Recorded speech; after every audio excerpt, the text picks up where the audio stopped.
उत्तर प्रदेश के 32 जिलों में बोली जाने वाली अवधी को संरक्षित करने के लिए विद्वानों ने मुख्यमंत्री योगी आदित्यनाथ की सरकार से अवधी अकेडमी स्थापित करने की मांग उठाई है। ये मांग लखनऊ विश्वविद्यालय में चल रहे गोमती पुस्तक मेले में अवधी पर चर्चा के दौरान हिंदी के प्रख्यात विद्वान डॉक्टर सूर्य प्रसाद दीक्षित ने रखी। डॉक्टर दीक्षित ने कहा, अवधी के प्रचार प्रसार की आवश्यकता है जिससे नई पीढ़ी इससे जुड़ सके। वहीं अवधी विद्वान डॉक्टर राम बहादुर मिश्र ने कहा कि अवधी केवल अवध क्षेत्र तक ही सीमित नहीं है, तुलसीदास के बाद भी अवधी में बहुत कार्य हुआ है। हिंदी विदुषी पद्मश्री डॉक्टर विद्या बिंदु सिंह ने बताया कि अवधी में तमाम परिस्थितियों का वर्णन गीतों के माध्यम से किया गया है। अवधी व हिंदी के विद्वानों से राष्ट्र की प्रस्तावना की ब्यूरो चीफ पीयूष त्रिपाठी अवधी भैया ने खास बातचीत की। डॉक्टर सूर्य प्रसाद दीक्षित वरिष्ठ हिंदी विद्वान, डॉक्टर राम बहादुर मिश्र वरिष्ठ हिंदी व अवधी विद्वान, राकेश पांडे कार्यक्रम समन्वयक। राष्ट्रीय प्रस्तावना के लिए ब्यूरो चीफ पीयूष त्रिपाठी की रिपोर्ट। मनुष्यगण असुर कहता है कि यहाँ कोई मनुष्य आया है, तो जो कैद में है वो कहती है कि नहीं, मैं ही मानुष हूँ, मुझे खा लो। तो आसुरी शक्तियाँ मनुष्य की गंध से, मानवता से डरती हैं। इस मानुष गंध को बचाए रखने की सीख भी लोग देता है। सबको बंधन से मुक्ति की, सबको बिछड़ों को मिलाने के संदेश देता है। व्रत कथाओं में परिक्रमा करते समय कहती हैं कि चार दिया चार बाती, आज चौथ के राती, और बिछड़े हों सो मिले और बातें हों सो छूटे। ये लोक मंगल की भावना है।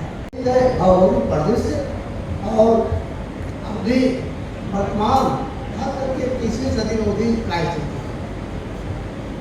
आपको कहे कि बताओ ना, जानकारी देना बहुत जरूरी है कि भाई चर्चा ही सत्र के पहले हो रही हिंदी बनाम अंग्रेजी। हम तो कहा रहे थे कि हम गांव में रहे थे, गांव से होने जुड़े हैं। हमारे गांव अभी 90-95% लोग अवधी बोले थे। और हमारे गांव में नहीं, आप पूरे अवध क्षेत्र गाँव चले जाओ, क्योंकि हम 7 अवधी जागरण यात्रा निकाला है, जैसे कि मजार से नेपाल। तो उत्तर प्रदेश के और नेपाल के विस्तार को तो गुरु जी का सुने थे। उत्तर प्रदेश के और नेपाल के 32 जिला है जो अवधी बोली जाती है, और नेपाल का अवधी का राष्ट्रीय भाषा का दर्जा दिया गया है। आज के 10 साल पहले जब तिरुवन यूनिवर्सिटी में गए तो संचालक हम कहे कि हमारे मित्र राष्ट्र भारत राम बहादुर मिश्र भैया आए हैं, उनसे निवेदन है कि वही भारत मोदी बात की स्थिति का पता करें। ये नेपाल के अवधी आए, मतलब भाषा बोली के रूप बदला कर जगह ले। लेकिन जब हम लखनऊ में थे, जहाँ चर्चा कर रहे हैं, तो ये अवधी के केंद्र में थे, अवधी के केंद्र स्थल है।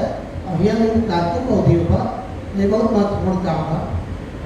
और अब दूसरी चीज़ हम जो बताना चाहिए थे कि वर्तमान समय में खासतौर 21वीं सदी में, और 21वीं सदी नहीं, बीती सदी के 1990 से आवाज तक करीब 35-40 साल में मुझे बड़ा काम है।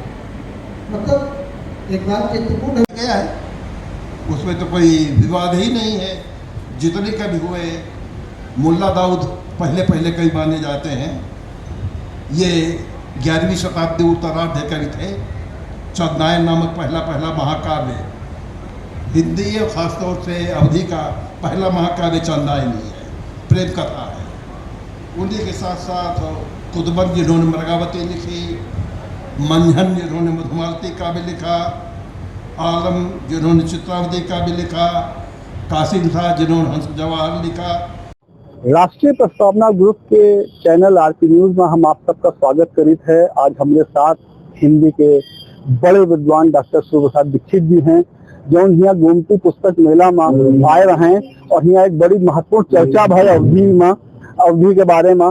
दीक्षित जी, आपका स्वागत है। पूछा चाहिए था कि अबे आप एक बहुत बड़ी बात उठाओ कि अवधी के एक अकादमी स्थापित हो चाहिए, तो इसका क्या है, इसके पीछे का मतलब आपका वो? देखो भैया, हमारा ये उत्तर प्रदेश बहुभाषी राज्य है। इस प्रांत में भोजपुरी की अकादमी बन गई है, काम कर रही है।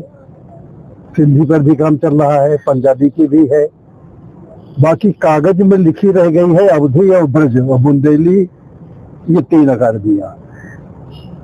हम ये चाह रहे हैं कि जब संस्कृत का बहुत बड़ा केंद्र यहाँ है, उर्दू की अकादमी यहाँ है, तब हिंदी की एक बड़ी समर्थ भाषा अभिभाषा अवधी, जो अवध क्षेत्र की एक तरह से जीवन रेखा है, प्राण शक्ति है उसमें, उसकी अकादमी केवल कागज पर ही क्यों नहीं। सरकार सिद्धांततः सहमत है, कुछ व्यावहारिक कठिनाइयां हैं, और कठिनाई क्या होगी, वित्तीय संकट ये। लेकिन इतने बड़े राज्य में इतने सारे विकास कार्य जब हो रहे हैं, तो अवधि के लिए पर्याप्त भौतिक यानी वित्तीय संसाधन में जुटाए जा सके, ये बात तो गली के नीचे नहीं करती। जी जी, मुझे इच्छा शक्ति की कहीं कमी लगती है जी, या ये कि अभी ध्यानाकर्षण नहीं किया गया है।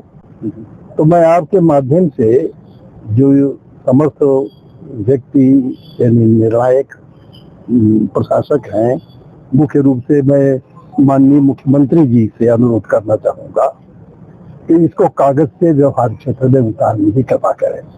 इसकी अकादमी जल्दी से जल्दी घोषित हो जाए, कोई एक कार्यकारी उपाध्यक्ष और कार्यालय जी, और उसके बाद व्यवस्थित रूप से अवधि के इतिहास लेखन का कार्य शुरू हो, अवधि के शब्दकोश का कार्य शुरू हो, व्याकरण विधान का कार्य शुरू हो, और ये कि इस भाषा को कैसे बचाया जाए, नई पीढ़ी को कैसे उससे अवगत कराया जाए। जी जी जी, आप देख रहे हैं अंग्रेजी का बड़ा भीषण आक्रमण हुआ है जी, हिंदी तक बोलने में नई पीढ़ी को कष्ट हो रहा है जी, गुरेज कर रही जी। तो अवधि तो नागबोध से कोटता है, तो उसकी गतिमति को देखते हुए ऐसी हमें योजना बनानी पड़ेगी जिससे नई पीढ़ी पुरानी विद्याओं की तरफ, भाषाओं की तरफ, कलाओं की तरफ आकर्षित हो।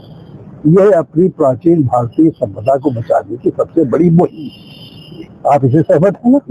लेकिन आपके सहयोग के बिना कार्य नहीं हो पाएगा। हम लोग अनुनय विनय ही कर सकते हैं, इसमें हमारा कोई निहित स्वार्थ नहीं। जी जी, आज से लगभग 30 वर्ष पहले, बल्कि 1973 की बात मैं कर रहा हूँ, लखनऊ विश्वविद्यालय ने पहली बार जो पेन उठाया, पाठ्यक्रम में आधुनिक अवधि को स्थान दिया। लोग मानते थे कि आधुनिक अवधि समाप्त हो गई है, अब तो तुलसीदास के बाद कहीं अवधि रही है जी। लेकिन जब वंशीधर की कविताएं पढ़ी, जी की, रमई काका की, सबने पढ़ी, छात्रों ने पढ़ी, तो आकर्षण पैदा हुआ। ये उसी बीच मैंने अवधि नामक एक पत्रिका शुरू की 1976 में जी, इस सबके विशेषांक निकाली, फिर उस पर शोध कार्य कराना शुरू किया। हम चाहते थे कि अवधि भाषा का एक उप विभाग या एक जिसको अध्ययन संस्थान कहते हैं, इंस्टीट्यूट स्थापित हो जाए, ताकि व्यवस्थित रूप से जो डिप्लोमा कोर्स करना चाहे, एक वर्षीय सर्टिफिकेट कोर्स करना चाहे, उसे प्राप्त कर सकेंगे। लेकिन ये तभी होगा जब इसको सरकारी मान्यता मिलेगी, नौकरी में कहीं इसको वरीयता मिलेगी, कहीं इसको वेटेज मिलेगा। ऐसे ही लोग पूछेंगे कि करके हम क्या करें, केवल बोलचाल की अवधि से काम नहीं चलेगा। अवधि गीत जिन्होंने लिखना सीख लिया है, वे फिल्मों में बहुत अच्छा कमा रहे हैं, डायलॉग राइटिंग अच्छी चल रही है, विज्ञापन में भाषा बहुत काम आएगी। तो जीविका से भी जुड़ी हुई है, इन पक्षों को उद्घाटित करने की जरूरत है। और इसीलिए हम ये अपील करते चल रहे हैं। डॉक्टर राकेश पांडे जी ने दिल्ली में बैठे हुए, और इनके पूज्य पिताजी ने अवधि ग्रंथावली निकाल करके, पत्रिका निकाल करके बहुत अरसे तक ये आंदोलन चलाया। आवश्यकता इस काम को आगे बढ़ानी है। हमारी पीढ़ी तो लगभग यात्रा के अंतिम पड़ाव पर है। आप लोगों का मार्गदर्शन और आशीर्वाद बहुत आवश्यक। चलते चलते हम केवल ये अनुरोध करेंगे कि उत्तर प्रदेश सरकार इसका श्रेय प्राप्त करे। ये दीक्षित जी बहुत महत्वपूर्ण बात कहने है कि अगर अवधि आगे बढ़ावे है और नौजवान तक अगली पीढ़ी से कहीं ले जाए है, तो एक प्रशासनिक स्तर पर कुछ करे, थोड़ी सरकार का सोचे, थोड़ी सी के बारे में सोचे और एक अवधि अकादमी की स्थापना करे। आप सबका राष्ट्रीय प्रस्तावना न्यूज देखने के लिए हमारा बहुत बहुत धन्यवाद है। आप सबका अवधि भैया नमस्कार। हमारे साथ हैं अवधि के बड़े विद्वान, अवधि आराधक डॉक्टर राम बहादुर मिश्र जी, जो पूरे दुनिया में जाने जाते हैं अवधि का कैसे फैलान है। आज हम उनसे चर्चा करब। मिश्र जी, अरे बहुत अच्छी चर्चा होता है, अब कैसे मतलब एक आगे बढ़ावा जाई। आज दीक्षित जी बहुत बड़ी बात कहें, जो मांग उठाएं कि अवधि अकादमी हो चाहिए। हाँ, दरअसल 1-1 2 हो तो 1-1 11 हो जी। तो अक्सर जो है जो संपन्न रहा, समृद्ध रहा, तो न कबो संगठन के से न अपनी अस्मिता के लिए लड़ी, लेकिन अब महसूस हो रही है कि सब बोली भाषा अपने लिए, तो हमारे सबका तो शुरुआत हुई है। अब देखो राकेश पांडे भैया जो है कम से कम 70 देशन की यात्रा कर चुके, और प्रवासी डायस्पोरा जो अवधि पर है तो बड़ा काम कर रहे हैं। जी। अच्छा, हमारे कहा मतलब ये जौने स्तर से है जैसे हमारे सबके वो हैसियत नहीं है। अभी 70 देशन की यात्रा आसान थोड़ा, लेकिन ये आज जो कार्यक्रम हुआ है ना, इनके सौजन्य सभा नहीं तो पुस्तक मेला में और NBC के वहाँ में अवधि में कौन चर्चा होते हैं, तो ये जरूरी है जागरूकता आ रही है और लोक भाषा सबसे, और ये हमारी इच्छा है कि सारी लोक भाषा में क्षेत्र बनाए। ऐसा नहीं कि हम अलग लेके अपना भागी अलग, ऐसा खंड में स्थिति नहीं, तो हम लोग यही कोशिश करेंगे। और हमें पत्रिका के 5 भाषा के भोजपुरी का आ गया है, बघेली का आ गया, छत्तीसगढ़ी का आ गया, कन्नौजी का आ गया और कौरवी का आ रहा है, तो इससे एक भाषाई सौहार्द बन रहा है।